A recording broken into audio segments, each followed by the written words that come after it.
Makanya hidup ini tidak lain adalah bagaimana bisa melaksanakan janji tauhid kita di hadapan Allah.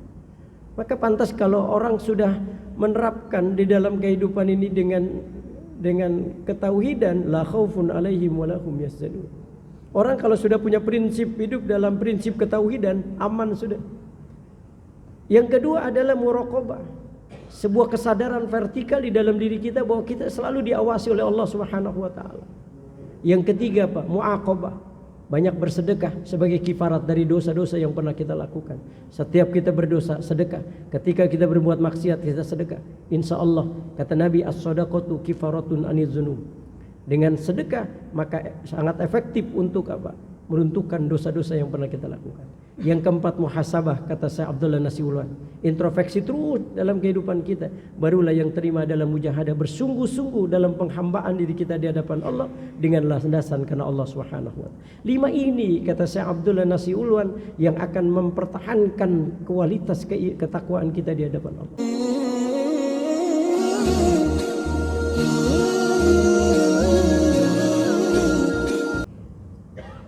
Bismillahirrahmanirrahim. Alhamdulillahi haqqa hamdih. Wassalatu wassalamu ala khairi khalqih Muhammadin rasulihi wa abdih wa ala alihi wa sahbihi min ba'dih. Qala Allah ta'ala fi kitabih, ya ayyuhalladzina amanu taqullaha haqqa tuqatih wa la tamutunna illa wa antum muslimun. Shadaqallahul azim wa sadaqa rasuluhun nabiyyul habibul kirim wa nahnu ala dzalika minasy syahidin wa syakirin walhamdulillahi rabbil alamin. Akhinal mahbub al ustaz Jaya Sukmana, matan Allah bituli hayatihi wa nafa'a bi ulumihi. Hadirin ma'asyiral muslimin, jamaah salat zuhur Masjid Nurul Barakah, yang mudah-mudahan kita di siang hari ini selalu berada dalam kemuliaan-kemuliaan di sisi Allah Subhanahu wa taala. Amin ya rabbal alamin. Hadirin ma'asyiral muslimin, jamaah salat zuhur yang dimuliakan Allah Subhanahu wa taala.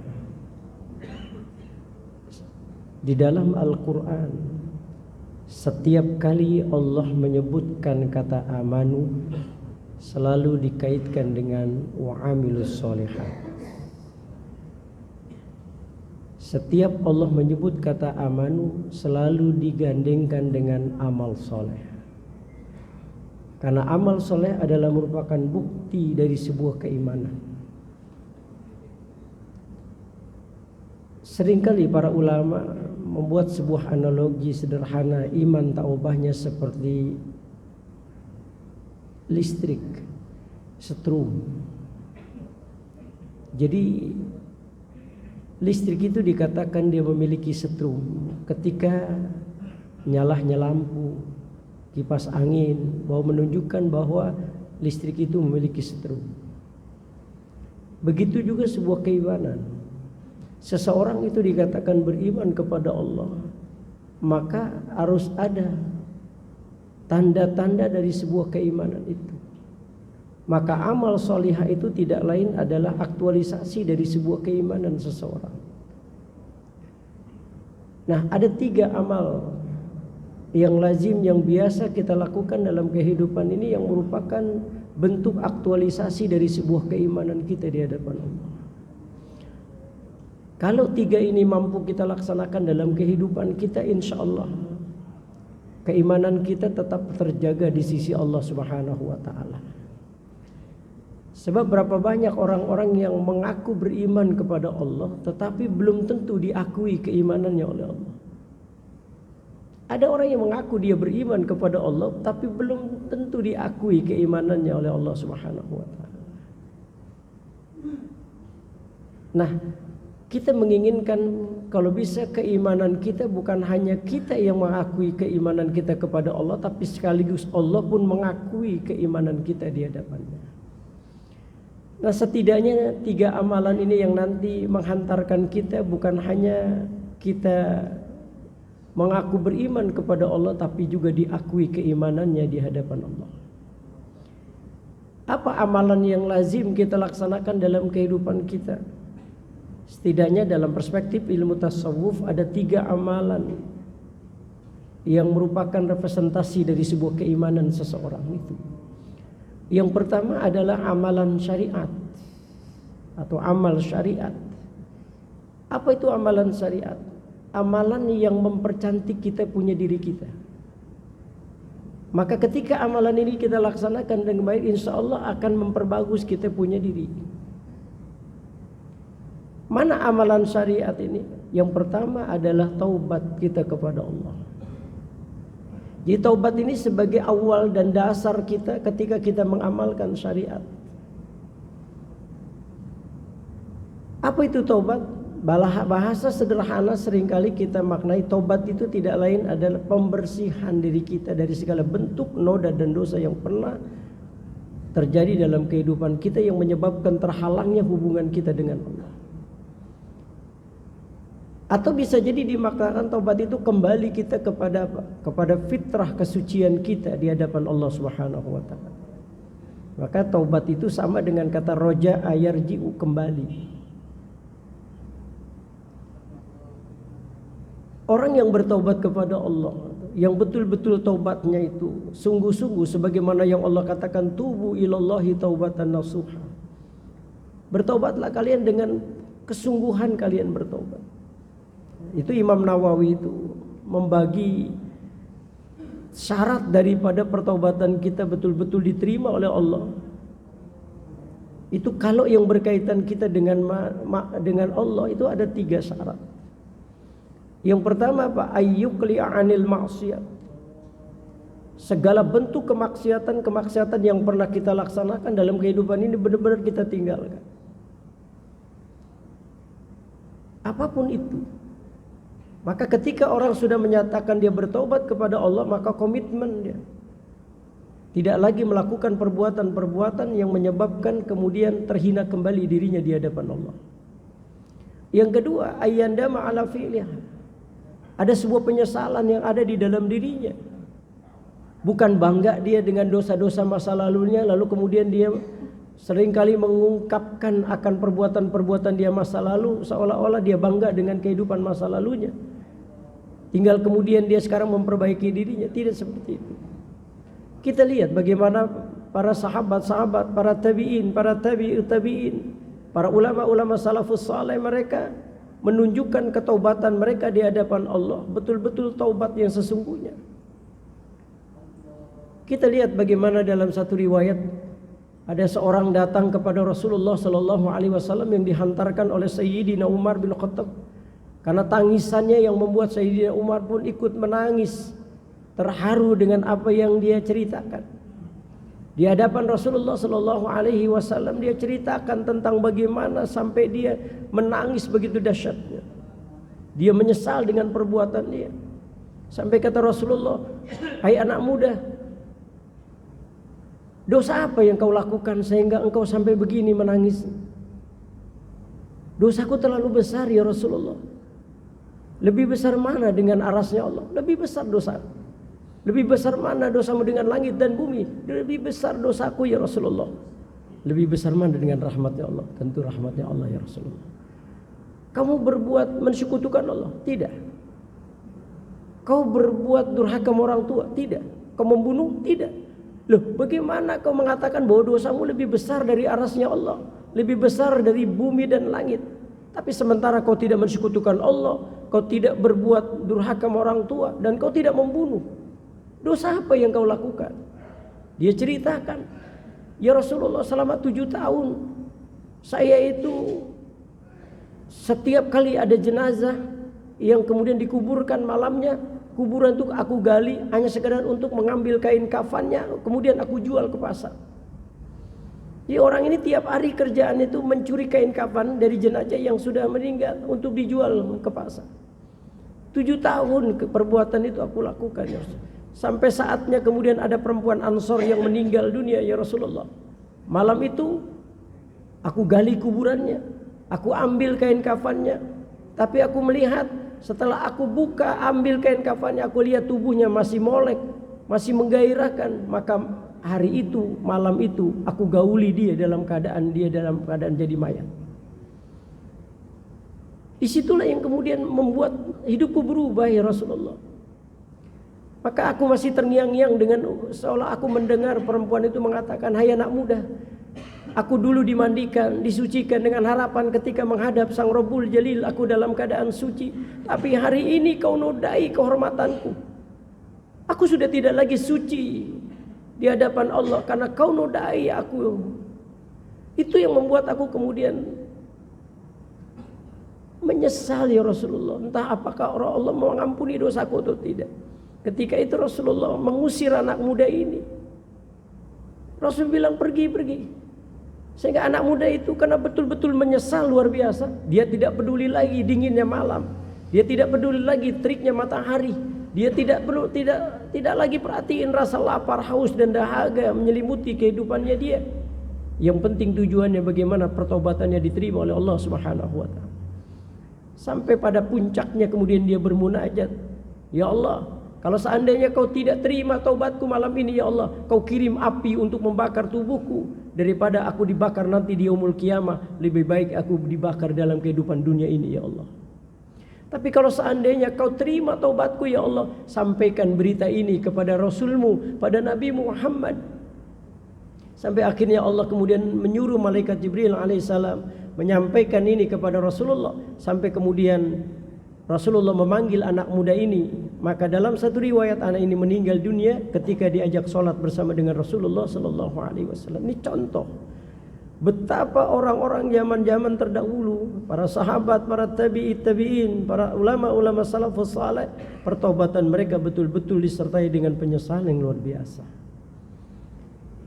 Kemudian ayazima alla yauda ilaih. Ada azam, ada tekad yang kuat agar dia tidak lagi melakukan bentuk kejahatan yang pernah dia lakukan. Ini pertobatan kata Imam Nawawi yang berkaitan kita dengan Allah. Berkaitan kita dengan sesama manusia, kita harus minta dihalalkan. Apa yang pernah kita ucapkan yang membuat dia terasa sakit hatinya, yang ucapan kita mungkin merasa dia tersinggung dengan ucapan kita, maka kata Imam Nawawi, salah satu langkah pertobatan kita adalah minta dihalalkan dengan apa yang kita ucapkan. Dan kalau itu berkaitan dengan harta, maka kembalikan hartanya itu. Bukan hanya sekedar kita minta maaf, bukan hanya sekedar kita istighfar di hadapan Allah, tapi lakukan dengan cara mengembalikan apa yang pernah kita ambil haknya dia. Itulah kata Imam Nawawi, pertobatan kita diterima oleh Allah Subhanahu wa taala. Tapi kalau seandainya satu saja kita tidak lakukan, lam tasih taubatuhu, enggak sah tobat kita di hadapan Allah. Makanya berapa banyak orang-orang yang melakukan pertobatan tapi kadang-kadang kembali lagi dia berbuat maksiat karena dia tidak pernah menyempurnakan pertobatannya dia di hadapan Allah. Nah, ini langkah kita dalam melaksanakan amalan syariat. Setelah pertobatan kita sempurna di hadapan Allah, mulailah kita dengan mengaktualisasikan bentuk pertobatan itu dengan apa? Dengan ketakwaan kita kepada Allah. Imtisalu awamirillah wajtinabun nawahi. Melaksanakan segala perintah-perintah Allah dan juga menjauhi segala larangannya. Hampir semua ulama itu mendefinisikan takwa seperti itu. Berbeda dengan Syekh Abdullah Alwi Al-Haddad dalam kitab Nasaihud Diniyah. Beliau menambahkan tuh, imtisalu awamirillah wajtinabun nawahi zahiran wa batinan. Ada ungkapan zahir dan batin. Artinya sebuah ketakwaan tidak hanya muncul dari sesuatu yang zahir, tapi juga yang batin pun menyempurnakan ketakwaan dia di hadapan Allah. Kayak kita hadir di majelis yang mulia ini kan sebagai bentuk ketaatan zahiriyah, sebagai bentuk ketakwaan zahiriyah. Tapi batin kita belum tentu. Sebab kata Imam Ghazali dalam kitab Bidayatul Hidayah, tidak semua orang yang nuntut ilmu betul-betul niatnya sama. Tidak semua batinnya sama. Kata Imam Ghazali, ada orang yang nuntut ilmu, rajulun talabal ilma liyattakhizahu zadahu ilal ma' walam yaqsid bihi ila wajh Allah. Ada orang yang nuntut ilmu, enggak ada lagi tujuannya untuk bekal kecuali untuk bekal dia untuk menuju akhirat, dan tidak ada tujuan kecuali cari ridho Allah. Tapi ada juga kata Imam Ghazali, ada orang yang nuntut ilmu itu rajulun talabal ilma liyasta'ina ala hayatil ajilah, untuk keduniaan. supaya dia dapat ilmu nanti suatu saat dia menjadi orang yang bisa mendapatkan kemuliaan, lalu kemudian ada orientasi dia untuk dimuliakan oleh orang-orang dengan keilmuannya, untuk gagah-gagahan. Ada orang yang nuntut ilmu seperti itu. Dan ada juga rajulun talabal ilma istahwaza alaihi syaitan, yang orang nuntut ilmu itu sudah dikuasai oleh iblis laknatullah alaih, sehingga ilmunya kadang-kadang dia gunakan dengan sesuatu yang tidak mendatangkan kemaslahatan untuk umat. Enggak semua ketakwaan itu kemudian sempurna dengan hal yang bersifat zahiriyah, tidak. Perlu ada sesuatu yang batin. Nah, inilah langkah yang kedua yang disebut dengan amalan syariat setelah ketakwaan. Yang ketiga apa? Yang ketiga istiqamah. Istiqamah luzum an taatillah. Ketika kita mampu mempertahankan ketakwaan kita di hadapan Allah, itulah istiqamah. Makanya istiqamah ini lebih berat daripada membangun sebuah ketakwaan. Membangun rumah tangga memang sulit, tapi lebih sulit adalah mempertahankan rumah tangga dalam kehidupan. Sama, memulai kehidupan kita dengan ketakwaan itu sulit, memang gak gampang. Tapi lebih sulit lagi adalah bagaimana mempertahankan kualitas ketakwaan kita di hadapan Allah. Makanya Syekh Abdullah Nasih Ulwan, salah seorang ulama Syria yang cukup produktif dalam menelurkan buku-buku yang menjadi rujukan ulama-ulama di dunia, beliau memberikan satu tips bagaimana kita bisa mempertahankan kualitas ketakwaan kita di hadapan Allah, dalam artian kita istiqomah dalam ketaatan itu.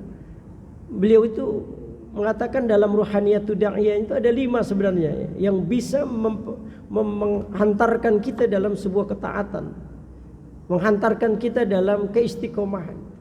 Beliau katakan yang pertama adalah al-mu'ahadah,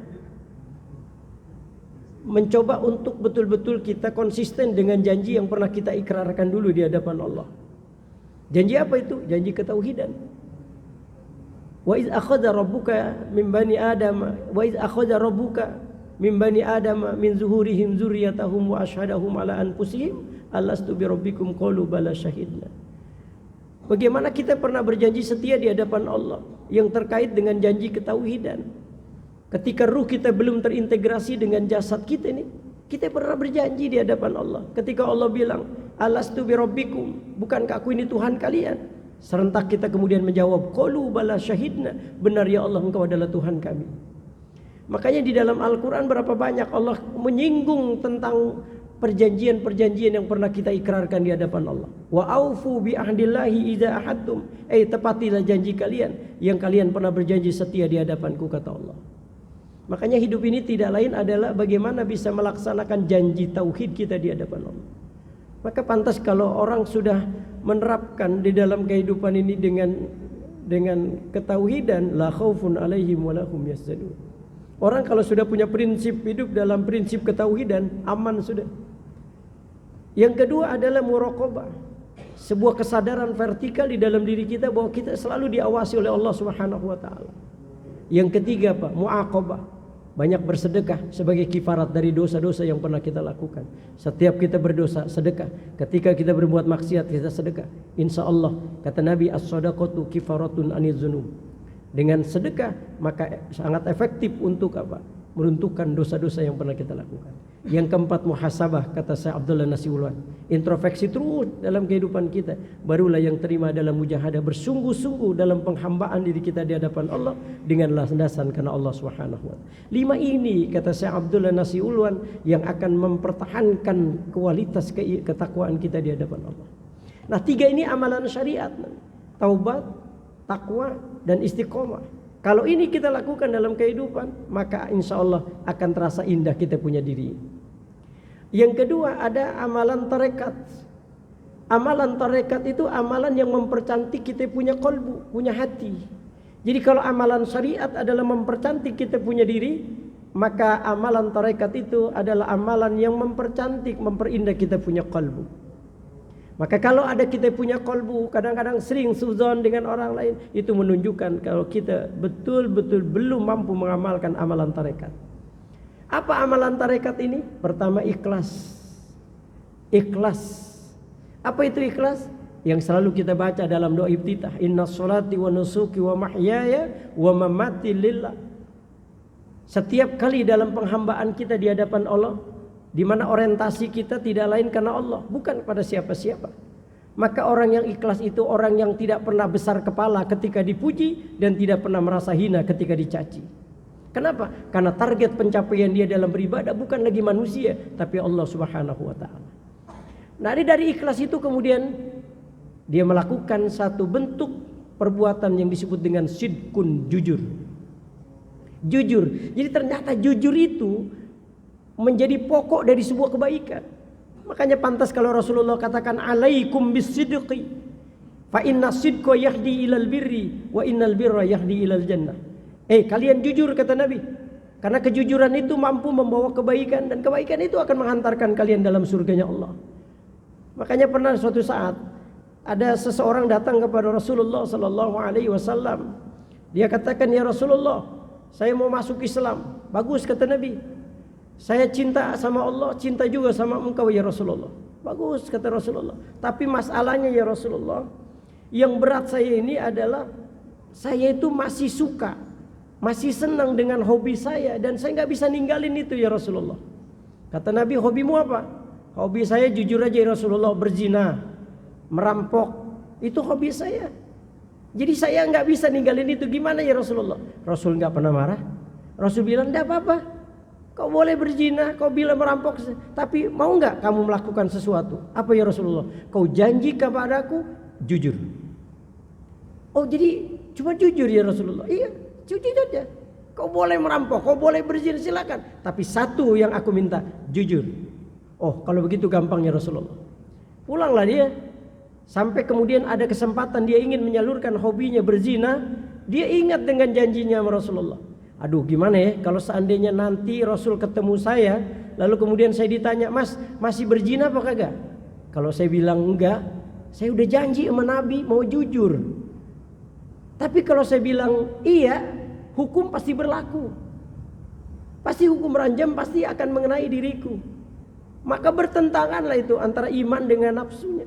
Maka akhirnya nafsu terkalahkan dengan imannya. Akhirnya dia tidak melakukan hobinya itu. Lain waktu ketika dia ingin menyalurkan hobinya merampok. Pada saat dia mau merampok, dia ingat pesan Nabi. "Aduh, gimana ya kalau seandainya saya nanti ketemu Nabi, saya ditanya, 'Mas, masih ngerampok apa enggak?' Kalau seandainya saya bilang enggak ya Rasul, tandanya aku bohong sama Rasulullah. Padahal aku udah janji bahwa aku mau jujur. Tapi kalau seandainya saya bilang masih ngerampok ya Rasulullah, hukuman pasti berlaku, hukum kisos pasti berlaku." Sampai akhirnya orang ini nggak jadi lagi menyalurkan hobinya ngerampok. Sampai semua total bentuk kejahatan dia tinggalkan. Sampai dia datang sama Rasulullah, dia katakan, "Sodakta ya Rasulullah, engkau benar ya Rasulullah. Kau tidak melarang aku berbuat begini, tapi dengan catatan aku disuruh jujur. Ternyata itu pangkal dari semua kebaikan dan termasuk salah satu yang paling efektif tercegah kita dari perbuatan keji dan munkar." Maka kenapa kemudian setelah ikhlas itu jujur menempatkan urutan kedua dalam pengamalan tarekat dalam kehidupan kita? Ternyata ini menjadi pangkal dari semua kebaikan, kata Rasulullah.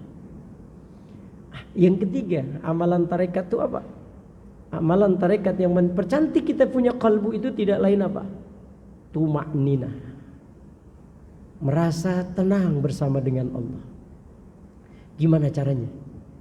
Ala bizikrillahi tatmainnul qulub. Zikir. Amalan yang paling Allah ingat itu zikir. Uzkurullah. Kalian beringat, berzikirlah kepada Allah. Kau berzikir kepadaku, aku juga akan mengingat kamu terus, kata Allah. Makanya kata Imam Ghazali dalam kitab Bidayatul Hidayah, siogianya itu kita harus punya amalan, harus punya zikir. Pagi kita baca hasbiyallahu ni'mal wakil ni'mal maula wa ni'man nasir la haula wala quwata illa billahil aliyyil azim. Boleh baca subhanallah walhamdulillah wala ilaha illallah wallahu akbar. Boleh baca 100 kali. Boleh dibaca 70 kali, boleh juga dibaca 10 kali. Tapi setidaknya kata Imam Ghazali ada amalan-amalan yang akan memperkokoh kualitas iman kita di hadapan Allah dan merasa nyaman kita bersama dengan Allah. Nah, itu namanya tuma'ninah. Makanya kalau bisa ada zikir yang kita rutinkan. Ini kemarin kita sudah banyak dapat ilmu dari Habib Umar bin Hafiz. Banyak amalan-amalan yang beliau berikan buat kita amalkan dengan baik. Nah, itu amalan tarekat. Ikhlas, jujur, dan tumakninah. Dan terakhir adalah amalan hakikat.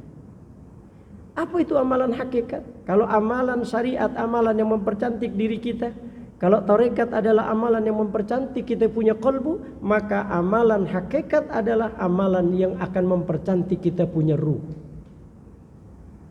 Inilah yang ruh-ruh seperti inilah yang nanti Allah akan panggil dengan ya ayyatuhan nafsul mutmainnah irji'i ila rabbiki radiyatan mardiyah. Ruh-ruh yang cantik itulah yang nanti dipanggil oleh Allah dengan panggilan yang indah. Makanya nanti itu dalam kitab Tanbihul Ghafilin Syekh Abu Lais As-Samarkandi bagaimana Rasulullah sallallahu alaihi wasallam menceritakan dalam sebuah hadis beliau bagaimana ruh-ruh indah itu nanti itu ketika pada saat dicabut oleh malaikat Israel, sebelumnya Allah sudah utus malaikat dengan membawa kain kafan dan wangi-wangian yang indah. Berapa banyak malaikat yang diutus oleh Allah untuk membawa kain kafan itu, madal basar, sepanjang pandangan mata, disitulah malaikat. Setelah itu baru datang malaikat Israel alaihissalam. Apa yang dikatakan malaikat Israel? Ukhruji ya ayyatuhan nafsul mutmainnah ukhruji ila magfiratillahi wa ridwani. Itu panggilan malaikat. Jadi ruh kita dipanggil, ruh keluarlah menuju ampunan Allah dan keriduan Allah Subhanahu wa taala. Maka diceritakan tuh. Jadi saat ruh kita itu naik ke atas, naik ke langit pertama, terbuka langit pertama, itu seluruh malaikat dari langit pertama sampai ke-7 berdecak kagum karena tidak pernah dia mencium aroma yang begitu harum. Sehingga malaikat bertanya, ini aroma harum-haruman dari mana berasal? Kata malaikat yang mendampingi kita, ini ruh berasal dari ruhnya si Fulan bin Fulan. Sampai kemudian dihantarkan kepada langit ke-7 bertemu dengan Allah. Apa kata Allah? Uktubu kitabahu fi 'aliyin. Ini catat dia. Ruhnya menjadi orang-orang yang mempunyai maqam illiyin, orang-orang yang maqam dimuliakan oleh Allah Subhanahu wa taala. Kembalikan dia ke bumi kembali. Maka kemudian turunlah kita di bumi pada saat orang 7 langkah meninggalkan jasad kita yang terkubur, di situ ruh kita akan menyatu dengan jasad kita. Tapi semuanya pasti dimuliakan oleh Allah Subhanahu wa taala. Maka di dalam kitab Tanbihul Ghafilin itu dijelaskan bagaimana ruh orang-orang yang saleh itu dari mulai pertemuan dia dengan malaikat begitu indah, pertemuan dengan malaikat Munkar dan Nakir begitu indah, dan termasuk pada hari di mana dia kemudian dihisab oleh Allah pun hisabnya begitu indah, sampai menyeberangi Shiratal Mustaqim pun begitu indahnya dia rasakan. Kenapa? Karena ruh itu sudah dia percantik. Nah sekarang bagaimana untuk mempercantik ruh? Setidaknya ada 3 juga yang mempercantik ruh kita. Pertama apa? Pertama muraqabah. Apa muraqabah? Tadi sebagaimana saya singgung, muraqabah itu sebuah kesadaran vertikal di dalam diri kita bahwa kita sebenarnya sedang berada dalam pengawasan Allah. Kalau dalam bahasa ihsan itu an ta'budallaha ka'annaka tara fa illam takun tara fa innahu yaraka. Kau beribadah kepada Allah seolah-olah kau menyaksikan Allah, tapi sekalipun kau tidak melihat Allah, Allah yang menyaksikan kita. Orang kalau sudah mulai kesadaran ini muncul di dalam dirinya, apa ada celah dia berbuat dosa? Kayak kita gitu. Saya kerja sama Ustadz Jaya. Selama saya kerja beliau selalu ngeliatin saya. Ada nggak celah saya berbuat salah? Tidak. Rasanya saya ingin yang terbaik dalam saya bekerja. Kenapa? Pimpinan saya Ustadz Jaya selalu mengawasi saya. Maka saya katakan kalau seandainya setiap kita bangsa Indonesia punya sifat muraqabah dalam kehidupan, dari mulai pemimpin kita sampai rakyatnya, saya yakin kita nggak perlu lagi lembaga BPK, nggak perlu lagi lembaga KPK. Kenapa? Cukup Allah yang menjadi pengawas dalam hidup dan kehidupan kita. Nah, ini yang harus kita betul-betul warnai dalam kehidupan kita, sikap muraqabah. Yang kedua apa? Yang kedua adalah musyahadah. An ta'budallah ka'annaka tarah. Ketika kita beribadah seolah-olah kita menyaksikan Allah. Maka ketika kita sudah merasa diri kita menyaksikan Allah, saya yakin yang ada apa? Rasa ingin ibadah kita maksimal di hadapan Allah. Maka musyahadah dalam konteks itu tidak lain adalah merasakan kebersamaan dengan Allah. Orang yang merasakan lazatul iman, lazatul ibadah, itulah orang yang musyahadah. Ketika kita beribadah, kita merasakan betapa nikmatnya beribadah. Barulah kemudian yang terakhir adalah ma'rifah. Ma'rifah menjadi puncak yang tertinggi dalam menghiasi ruh kita di hadapan Allah. Nah, tentu ma'rifah yang dimaksud di sini adalah ma'rifatul khas. Sebab ma'rifah itu dalam pengertian, dalam perspektif ilmu tasawuf itu ada dua. Ada ma'rifatul am, ada ma'rifatul khas. Kalau ma'rifatul am itu orang yang ketika dia mengenal Allah, tetapi dia belum bisa merasakan nikmatnya mengenal Allah. Sama sebuah analogi sederhana begini. Saya tanya Ustadz Jaya, antum tahu madu? Tahu. Gimana rasanya? Manis Ustadz. Antum tahu dari mana madu itu manis? Saya baca buku. Berarti dia mengenal Allah tapi belum bisa merasakan. Sama seperti orang mengenal madu dari wacana, dari dia baca. Nah, berbeda orang yang ma'rifatul khas. Orang yang ma'rifatul khas itu bukan hanya dia mengenal Allah, tapi juga merasakan dia mengenal Allah. Ustaz Jaya, gimana madu itu manis Ustaz? Dari mana? Saya sudah merasakan madu itu manis. Berarti dia sudah ma'rifatul khas. Maka dalam perspektif tasawuf ada istilah surga dalam kehidupan dunia. Orang kalau sudah begitu al-fana'u billah asyukru bihubbih. Rasa cinta, rasa syukurnya itu sampai menimbulkan mahabbah. Makanya orang-orang kayak begitu itu ilahi antal maqsud wa ridhaka matlub.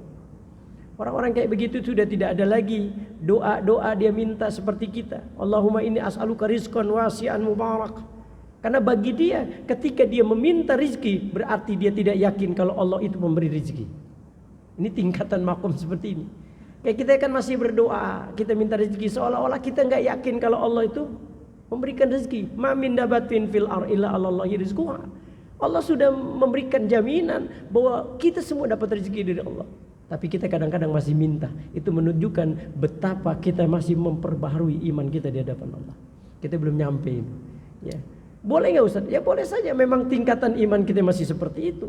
Berbeda tadi orang-orang yang ma'rifatul khas. Yang sudah tidak ada lagi keinginan dia kecuali ridha Allah Subhanahu wa ta'ala. Makanya kalau kita baca literatur tasawuf, kita mengenal ada Rabi'atul Adawiyah, ada Sufyan Sauri, ada Hasan Bisri, ada Fudail bin Iyad, yang mereka ketika menghambakan diri kepada Allah tergambar sudah bagaimana hubungan dia dengan Allah Subhanahu wa ta'ala.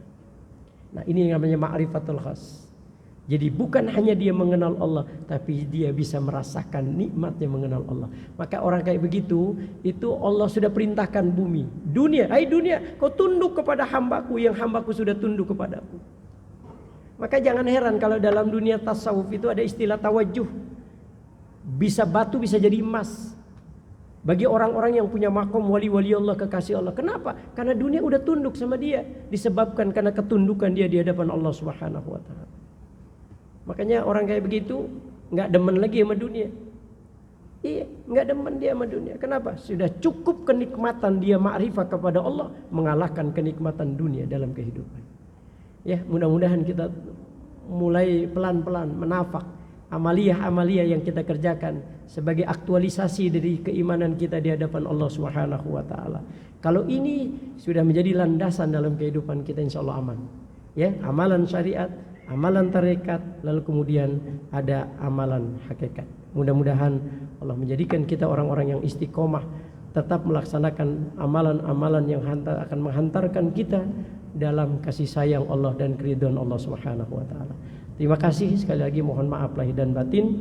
Wallahul muwaffiq ila aqwamit thoriq. Wassalamualaikum warahmatullahi wabarakatuh.